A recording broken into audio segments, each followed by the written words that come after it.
क्या खूब निभाई हमसे, हमको है मिलाया हमसे, ये दर्द लिए हाँ कैसे हम रहे। हो है आग लगाई जब से, हम राख हुए हैं तब से, क्या खाक बचे हैं अब हम क्या करें। तुम्हें कुछ पिक्चर्स भेजी हैं, देख के बताओ कैसी लग रही हूँ मैं। मुझे तुम्हारी पिक्चर्स देखने की क्या ज़रूरत है? मैं देखे बगैर बता सकता हूँ कि तुम कितनी खूबसूरत लग रही हो। अच्छा, वो कैसे? क्योंकि अरीशा मैडम, आप मुझे हर रूप में बहुत अच्छी लगती हैं। अच्छा यार, तुम ज्यादा बकवास ना करो, पहले पिक्चर्स तो देखो फिर कमेंट्स करना। Okay, wait.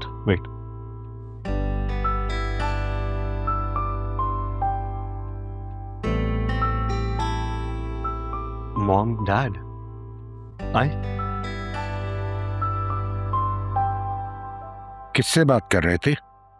डैड, वो कॉलेज का दोस्त है। आपको पता है ना कि हमारे पेपर्स होने वाले हैं, तो वो नोट्स का पूछ रहा था।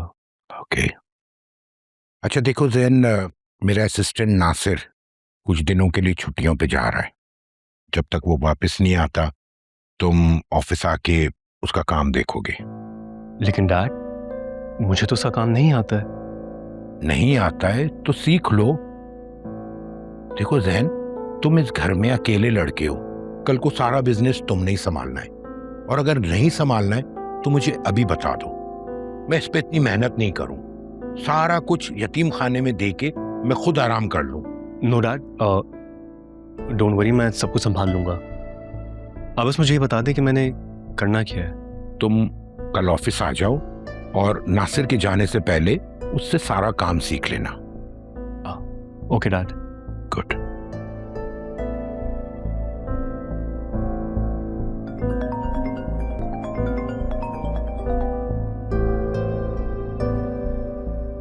इस वक्त कौन लड़की कॉल कर रही है? Dad, I have no idea कि ये कौन है। तुम्हें नहीं पता? इसके पास तुम्हारा नंबर कहां से आया? आई एम श्योर तुमने ही दिया होगा। अरे बताया तो है इसने, इसके पेपर्स होने वाले हैं, कोई कॉलेज की ही दोस्त होगी। अब नोट्स के लिए तो नंबर एक्सचेंज होते ही रहते हैं।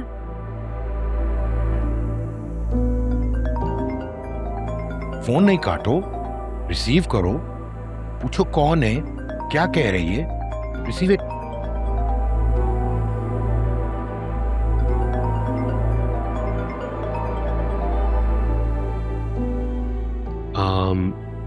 हेलो, कौन बात कर रही हैं? जैन के बच्चे, ये क्या बकवास है? कॉल क्यों काटी मेरी? अच्छा बताओ ना, कैसी लग रही हूँ मैं पिक्चर्स में? No ma'am, you have the wrong number.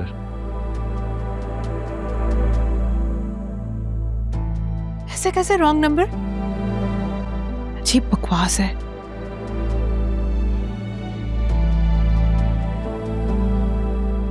तुम्हें पता है तुम्हारे डैड लड़का लड़की की दोस्ती के कितने खिलाफ हैं, तो कोशिश ये करना ये रॉन्ग नंबर ही रहे, इसको राइट नंबर होने नहीं देना।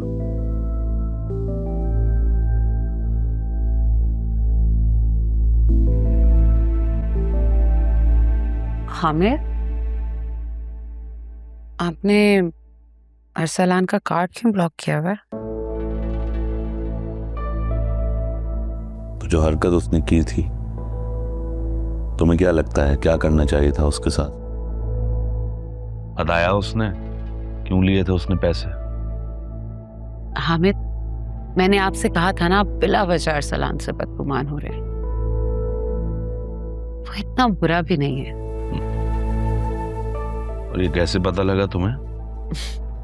उसने मुझे खुद बताया। उसके एक दोस्त के वालिद हॉस्पिटलाइज्ड हैं और उसने अपने भाई से अमेरिका से पैसे मंगवाए थे 15 लाख रुपए। अब वो पहुंचने में थोड़ी देर हो गई तो उसने अरसलान से उधार मांग लिए। इसीलिए अरसलान ने जमाल को डांट डपट करके उससे पैसे ले लिए, जो कल तक आपको वापस भी मिल जाएंगे। बस इतनी सी बात थी, आप बिला वजह गुस्सा हो रहे थे। अच्छा, अगर यही बात थी तो वो मुझसे डायरेक्ट भी तो मांग सकता था। जमाल को क्यों धमकाया उसने? मांग तो सकता था, लेकिन क्या आप उसकी बात का यकीन करते? उसके दोस्त के अब्बा की जान भी जा सकती थी, इसीलिए उसने जमाल को डांट के उससे पैसे ले लिए। मुझे अरसलान से ऐसे किसी नेकी की उम्मीद नहीं है, मगर तुम कह रही हो तो मैं मान लेता हूँ। कल जब आपको रकम मिल जाएगी ना तो आपको यकीन आ जाएगा, लेकिन ये तभी होगा ना जब आप उसका कार्ड अनब्लॉक करेंगे, क्योंकि रकम तो उसी के अकाउंट में आनी है। ठीक है, मैं कह दूंगा कल बैंक मैनेजर से, लेकिन अरसलान को समझा देना कि आइंदा मेरे स्टाफ के साथ बदतमीजी ना करे। ठीक है, कह दूंगी। अच्छा ये बताएं, सुफियान की कॉल आई? हाँ, बात हुई थी, कह रहा था नेक्स्ट वीक आऊंगा। शुक्र है अल्लाह का कि अल्लाह ने मुझे सुफियान जैसा बेटा दिया है, इसके लिए मैं प्राउड कर सकता हूँ, वरना अरसलान ने तो हमेशा मेरा सर शर्म से झुकाया है। हमें पता है, मैं उसके आने पे ना बहुत बड़ा फंक्शन करूंगी। जो दिल में आए करो भाई, इतने सालों बाद सुफियान आ रहा है तो क्यों नहीं। और मैंने तो सोचा है कि जब वो आ जाएगा तो अपना सारा बिजनेस उसके हवाले करके मैं करूंगा आराम, क्योंकि अरसलान से तो मुझे कोई उम्मीद नहीं। अच्छा अब इसको बंद कर रहे हैं और सो जाएं, सुबह जल्दी उठना है ना।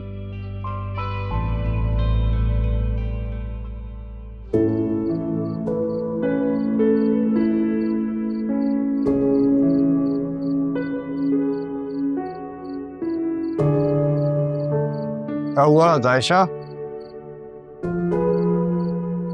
तुम अब तक जाग रही हो, सोई नहीं? नहीं भाई, वो पढ़ाई कर रही थी ना, एग्जाम्स होने वाले हैं तो बस नींद ही नहीं आ रही थी। तुम्हारी तो कॉलेज की भी छुट्टियां हैं, सो जाओ, सुबह उठकर पढ़ लेना। अब सुबह नहीं पढ़ सकती ना, वो ताई अम्मी ने बुलाया है, कुछ काम था उन्हें। नहीं नहीं, कोई जरूरत नहीं वहां जाने की। भाई अम्मी से साफ साफ कह देना कि तुम्हारा सुबह पेपर है और तुम्हें उसकी तैयारी करनी। भाई ये नहीं कह सकती उनको, अगर मैं नहीं जाऊंगी ना तो अम्मी को सारा काम अकेले करना पड़ेगा। आपको तो पता ही है मम्मी के सर में कितना दर्द है, अभी भी ना मैंने उन्हें दवाई देके सुलाया है। वैसे अगर मैंने ताई अम्मी को ये बता दिया ना कि मेरे एग्जाम्स होने वाले हैं तो मुझसे डबल काम कराएंगी। हाँ, ताई अम्मी वैसे भी नहीं चाहती कि हम लोग पढ़ लिख कर कुछ बन जाएं, कुछ हासिल कर लें। खैर छोड़ो, ये बताओ हमारे एग्जाम्स की तैयारी कैसे जा रही है? तैयारी तो बहुत अच्छी जा रही, लेकिन एक प्रॉब्लम मुझे समझ नहीं आ रहा था, मैं आपके पास आने ही वाली थी। क्या बताओ? हाँ दिखाती हूँ मैं आपको। चलो मैं तो चलता हूँ पीछे। मैं लेके चलती हूँ ना अपने भाई को, आराम से। तो फिर आप अरसलान का कार्ड अनब्लॉक करा देंगे आज? नहीं मैं इसलिए नहीं कह रही, मैं अरसलान की वजह से नहीं कह रही, मुझे बस ये है कि आपकी इतनी बड़ी रकम जो फंसी हुई है वो जब तक आपकी अकाउंट में वापस नहीं आती मुझे चैन नहीं आएगा। करवा दूंगा।